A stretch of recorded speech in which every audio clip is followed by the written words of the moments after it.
Hello friends मु आसी राउरकेलार बासंती colony Jagannath मंदिर को माँ सहित मुझे दर्शन करने तो आम बर्तमान जगन्नाथ मंदिर को प्रवेश करुचु।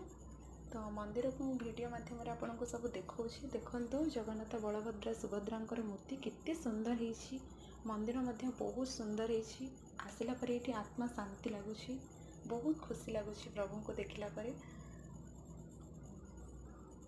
ये आम पूजा करूँ। बर्तमान आम जाऊँ शिव शंभु मंदिर को टिके दर्शन करूँ। शिव शंभु मंदिर आम पहुँची गलु। ये आम दर्शन कलापर आम जाऊँ माँ दुर्गा मंदिर को जीवु। माँ को मंदिर पहुँचला पर आम माँ को दर्शन कलापर आम बाहर जाऊँ घर को रिटर्न। वीडियो भल लगी सब्सक्राइब निश्चय करूँ। जय जगन्नाथ।